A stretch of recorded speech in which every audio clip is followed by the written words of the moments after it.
এই হলো আমার ছেলে। তোমার নাম হলে আরজে ফারহান, ঠিক আছে? আরজে ফারহান। সে আমাকে এখন সকালবেলা কি মুখ ধুইছো? এই এদিক চাও, মুখ ধুইছো? মুখ দো নাই তো না? আচ্ছা যাই হোক, মুখ দো না, আচ্ছা ঠিক আছে, সমস্যা নেই। ওরা তুমি কোনোদিনও মুখ দো না, ওরা আমার জানা আছে। যাই হোক, এখন তুমি আমাকে দুইটা পাপ্পা দাও, টাস টাস করে দুইটা পাপ্পা দিবে। দাও এক, আরও আর দাও, এটা দাও। ও এবার তোমাকে আমি দুইটা পাপ্পা দিই, দিও।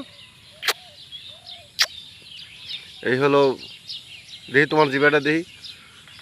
জিভে গালে কিন্তু গাও নাই, পুরা সুস্থ করে দিয়ে দিলাম ইনশাল্লাহ। আল্লাহ পাক ডাক্তারের কাছে নিয়ে গেছিলাম। যাই হোক, ফাইলটার ছবি তুলবো, ছবি তুলতে পারলাম না। আর এবার আমি সবচেয়ে বাজে এক ছেলে আছে, তাকে একটু দেখে আপনাদের। দেখি তোমার চেহারাটা দেখবি। এই তুমি আমাকে দূরে পাপ্পা দিয়ে দাও, দাও দাও, আমি তো চলে যাবো। দাও দাও দাও, কপালে দাও। কি করবো, অশান্তি মনে হয় যে সারা জীবন বাড়িতে থাকি। সমস্যা মনে করেন যে একটাই, বুঝছেন?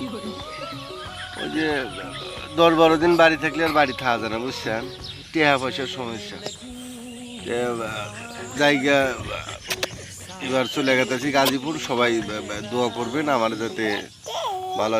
কেড়ে বেটা, তুই ক্যামেরার সামনে এসে চুল সিধে করতেছিস, মাস্তানগিরি দেখাইতেছিস, মাস্তানগিরি দেখাইতেছিস। তোর একদম আমি লাইরিয়া করে দেবো। একটা গান কো, একটা গান কো, গান কো। গা দিয়া। হ্যাঁ ঠিক আছে, আচ্ছা ঠিক আছে, সবাই ভালো থাকবেন, দোয়া করবেন। হয়েছে, রেখে দিলাম।